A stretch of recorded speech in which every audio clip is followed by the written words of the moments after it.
Don का इंतजार तो 11 मुल्कों की पुलिस कर रही है, लेकिन सोनिया, एक बात समझ लो, डॉन को पकड़ना मुश्किल ही नहीं, नामुमकिन है।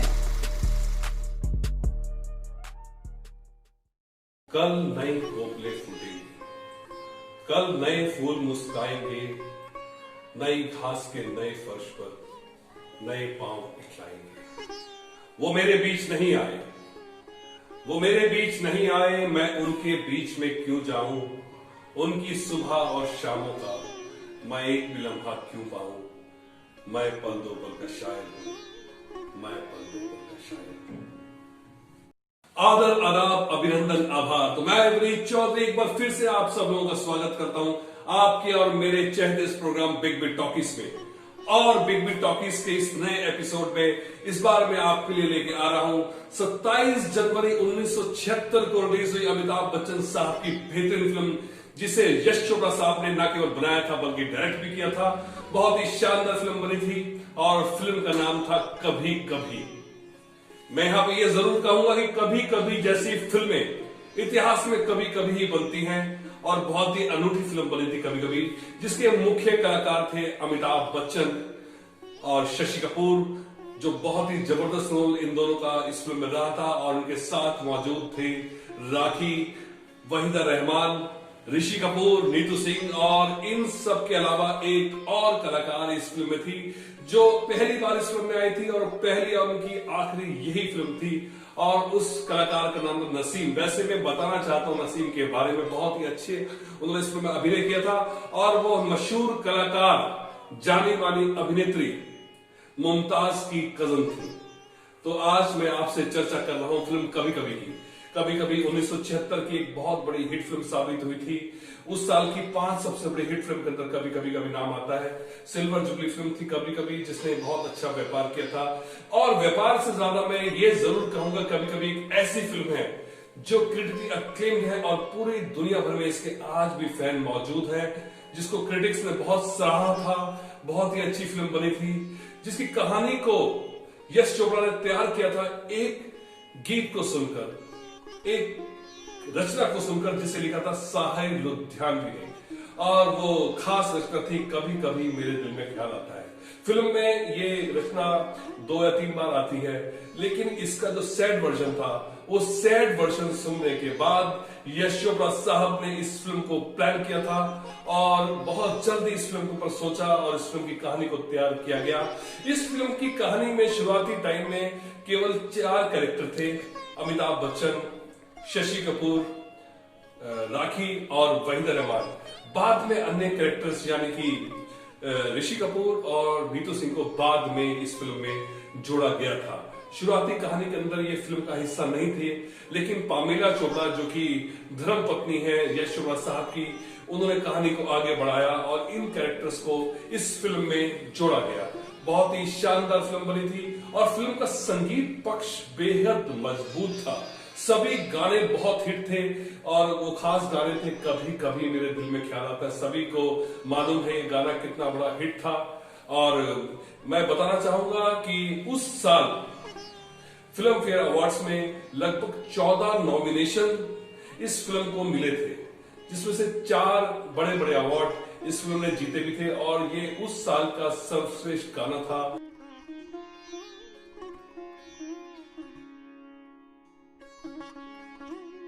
साहिर लुधियानवी की इस रचना को सुनने के बाद यश चोपड़ा साहब के मन में ख्याल आया फिल्म कभी कभी को बनाने को और कहानी को और डेवलप किया पामेला चोपड़ा ने। ये मैं आपको बता चुका हूं, लेकिन मैं आपको बताना चाहता हूं पहले इस फिल्म में संगीतकार के बारे में।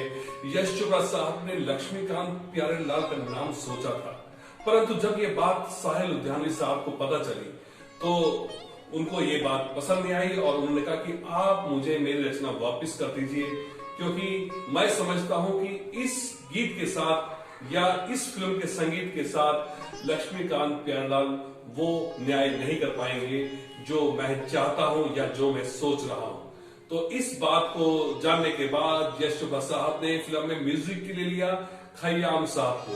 खयाम साहब ने इस फिल्म के संगीत को बहुत ही सुंदर तरीके से तैयार किया और कह सकता हूं कि उनके जीवन का ये सर्वश्रेष्ठ म्यूजिक था।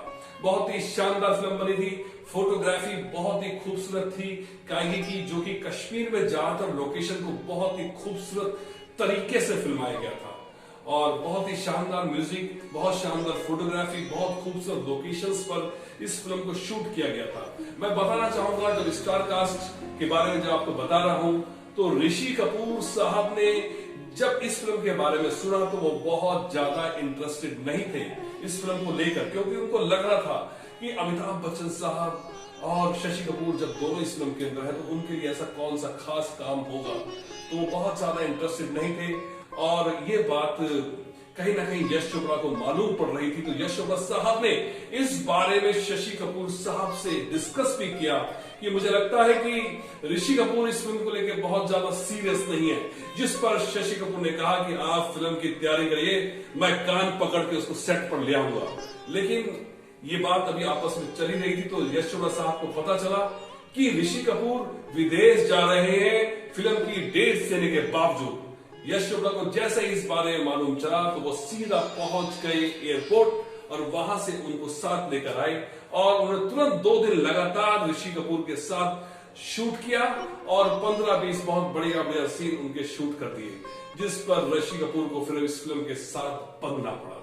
बहुत शानदार फिल्म ये बन रही थी और इसमें मैं बताना चाहूंगा, बच्चन साहब जो कि अभी तक एक्शन हीरो की इमेज में पूरी तरह से अपने आप को स्टैब्लिश कर सकते थे और उनकी जंजीर और दीवार बहुत जबरदस्त हिट साबित हो चुकी थी और अधिकतर रोल जो इस समय बच्चन साहब साइन कर रहे थे वो एक्शन हीरो के थे। और मैं आपको यही बताना चाहूंगा, जब ये फिल्म बनी और इस फिल्म को बनने के बाद जब गुलशन राय साहब ने इस फिल्म को देखा तो उन्होंने यश चोपड़ा साहब को कहा कि ये आपने क्या कर दिया, अमिताभ बच्चन को आपने किस रोल में दिया है। मतलब हीरो जो कि आज का कलाकार है, जिसकी दुनिया दीवानी है, वो फिल्म की शुरुआत के अंदर ही कुछ आधा घंटे पौने घंटे बाद एक बुजुर्ग आदमी का किरदार निभा रहा है। ये आपने क्या किया है, ये फिल्म नहीं चल पाएगी। लेकिन ऐसा हुआ नहीं।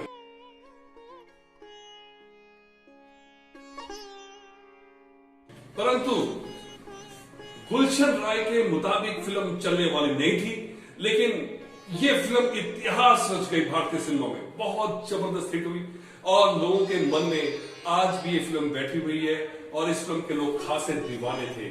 बहुत खूबसूरत संगीत था, बहुत शानदार पटकथा, जिसको मैंने पहले ही बताया कि यश चोपड़ा और उनकी वाइफ पामिला चोपड़ा ने स्टोरी को आगे बढ़ाया था। स्क्रीन प्ले और डायलॉग्स को लिखा था सागर सरहदी साहब ने, जो कि बहुत शानदार बने थे। बहुत शानदार फिल्म थी। तो मैं बात कर रहा था अमिताभ बच्चन साहब के बारे में कि अमिताभ बच्चन साहब को इतना इंटेंस कैरेक्टर दिया गया था, जो कि अभी तक एक्शन हीरो के रूप में लगातार लोगों के सामने आ रहे थे, अपने आप को स्टैब्लिश कर चुके थे और पहली बार इतना इंटेंस कैरेक्टर और एक बुजुर्ग के किरदार में लोगों के सामने उस फिल्म में उनको पेश किया गया। लेकिन बहुत शानदार उन्होंने काम किया और जैसा का अनुमान लोग लगा रहे थे, यश चोपड़ा साहब ने जब उनको कास्ट किया था उसके अनुरूप भी बच्चन साहब ने बहुत शानदार अभिनय किया और उनके चाहने वालों को आज भी उनकी फेवरेट फिल्म में कभी कभी को एक माना जाता है। बहुत ही शानदार फिल्म थी। तो मैं आज कभी कभी के बारे में आपको बता रहा हूं। तो कभी कभी के बारे में कुछ और फैक्ट्स के बारे में मैं आपसे बात करूंगा।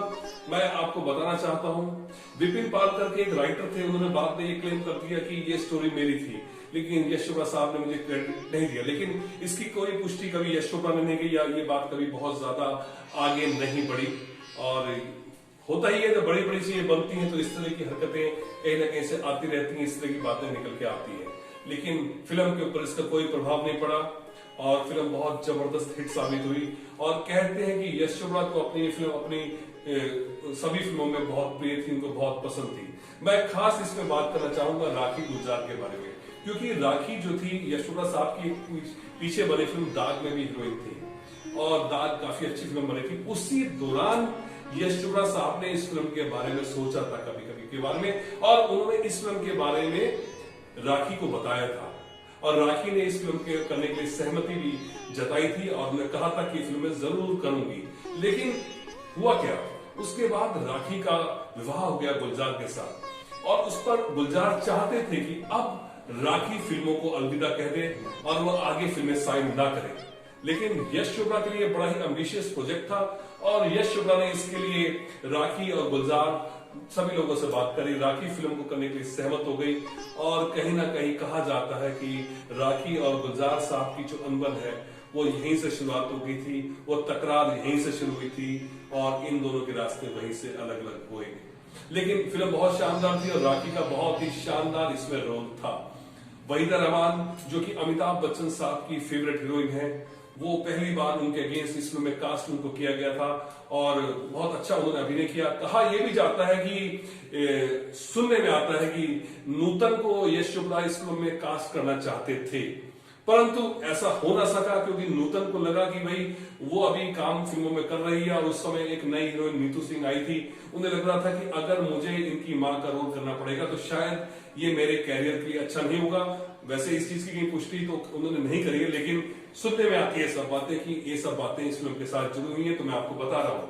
तो कभी कभी बहुत ही शानदार फिल्म थी। मैंने पहले बताया फिल्म का संगीत पक्ष बहुत मजबूत था और मैं पहले ही बोल चुका हूं कि ऐसी फिल्में कभी कभी ही सिनेमा इतिहास में बनी है और शायद ही अब कभी बनेंगी।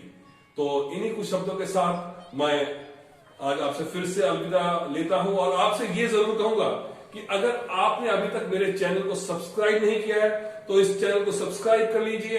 मैं हर हफ्ते आपके लिए अमिताभ बच्चन साहब के जीवन, उनकी फिल्में और उनकी फिल्मों से जुड़ी बातों को लेके आता रहता हूं और इसी प्रकार से सिलसिला चलता रहेगा।